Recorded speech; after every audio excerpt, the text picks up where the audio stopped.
Olá, seja muito bem-vindo, seja muito bem-vinda à Academia de Radiologia. Aqui é a professora Ana Cláudia e no vídeo de hoje nós vamos conversar aqui um pouco sobre as radiações ionizantes e as não ionizantes. Nessa parte 1 do vídeo eu vou falar das radiações de uma forma geral e as radiações não ionizantes. Então fica ligado que a gente vai ter a parte 2.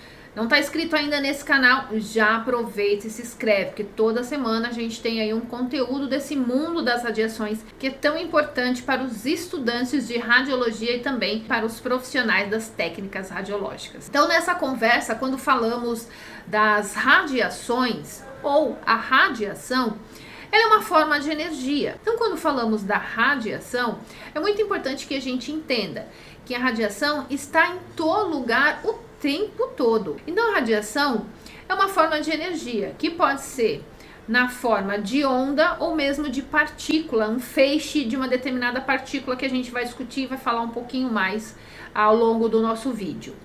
Muitas vezes quando as pessoas ouvem a palavra radiação, elas já remetem aí à energia atômica, energia nuclear, radioatividade, mas as radiações estão presentes de outras formas, como por exemplo quando falamos da luz. A luz visível, ela é uma radiação. Outros tipos de radiações inclui o ultravioleta, inclui o infravermelho, que é uma energia na forma de calor que aquece os corpos. Temos também as micro-ondas, então todas elas são radiações. Então, quando falamos aí das radiações, pense logo numa forma de energia que se propaga no meio, e aí essa propagação, essa forma dela se propagar, ou seja, sair de um ponto e para outro, pode ser nessa forma de onda ou mesmo na forma de partícula, lembrando que é um feixe. Então nós usamos o termo radiação eletromagnética, ou ainda um pouco mais comum, ondas eletromagnéticas. Então esse termo ele serve justamente para se referir a essas ondas eletromagnéticas que são formadas por dois campos, um campo elétrico e um magnético, que se propaga no vácuo, ou seja, se propaga no espaço, não precisa de um meio para se propagar. E todas essas radiações, elas se propagam aí na mesma velocidade, com a velocidade constante, que é a velocidade da luz, que é aproximadamente aí 300 mil quilômetros por segundo. Então é aquele famoso 3 vezes 10 elevado à oitava metros por segundo, ou 300 mil quilômetros por segundo. Então veja que interessante, que todas elas vão se propagar aí nesta mesma velocidade. Lembrando que no vácuo. Então quais as radiações eletromagnéticas ou ondas eletromagnéticas que temos? Então teremos as ondas de rádio e TV, as micro-ondas, temos aí também o infravermelho, a própria luz visível, que é aquilo que captamos, é o que enxergamos.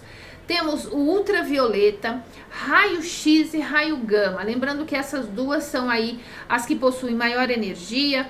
E a diferença entre o raio-x e raio gama é a sua origem, sendo que o raio-x tem origem na eletrosfera do átomo e já a radiação gama tem origem no núcleo do átomo. A gente vai falar mais aqui dessas características aí nesse vídeo. Um outro ponto importante é que todas essas radiações fazem coisas diferentes.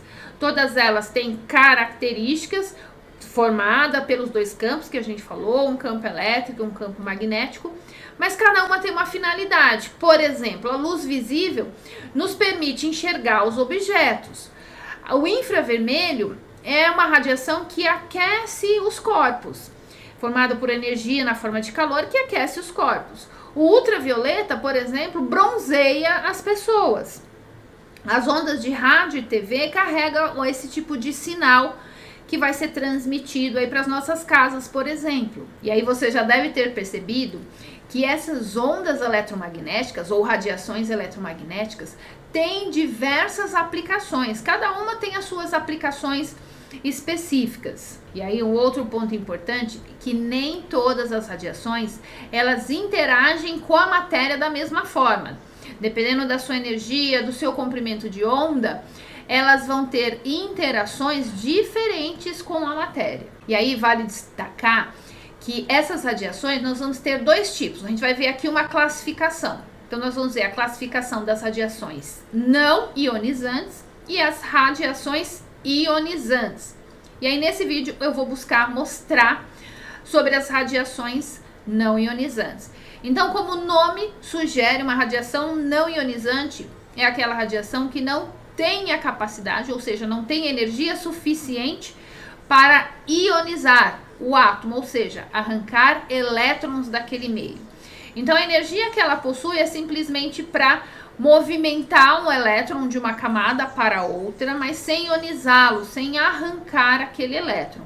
Então, por isso que ela é classificada aí como não ionizante. Consequentemente, são radiações ou mesmo ondas eletromagnéticas que têm energias menores. Aí a gente pode classificar as ondas de rádio e TV, ondas curtas. Temos também as micro-ondas, infravermelho, luz visível, ultravioleta. Então, ultravioleta fica muito ali naquela vizinhança entre a radiação ionizante e a não ionizante. Então, ultravioleta de maior energia, que é o classificado como UVC, esse se entra numa classificação de radiação ionizante, de acordo com alguns autores. E todas as demais, e aí do espectro eletromagnético, que é o conjunto de ondas eletromagnéticas que temos, elas estão classificadas como as radiações não ionizantes. Então, nesse vídeo, nós conversamos aí sobre as radiações de uma forma geral, para você entender aí a definição, quais os tipos de radiações que temos, e as radiações não ionizantes. E aí, um ponto importante, essas radiações não ionizantes, será que elas são utilizadas, por exemplo, no diagnóstico por imagem? Eu queria deixar essa última parte aqui registrada. Então, quando a gente pensa em radiação não ionizante, nós temos sim aplicações no radiodiagnóstico, no diagnóstico por imagem. E aqui eu gosto de citar muito a ressonância magnética, porque para a realização das imagens por ressonância, nós precisamos de um campo magnético intenso e precisamos de radiofrequência, que aí é a frequência, como o próprio nome sugere, é uma frequência na faixa das ondas de rádio, radiofrequência, que é a radiação não ionizante. E aí essas duas grandezas físicas possibilitarão as imagens por ressonância magnética. Então veja que tem um exemplo bastante interessante aí, um deles, que é utilizado aí no diagnóstico por imagem. Então fique atento aí à nossa parte 2 do vídeo, que nós vamos falar das radiações ionizantes. Qualquer dúvida é só deixar aqui nos comentários abaixo e eu vejo você no próximo vídeo. Tchau, tchau!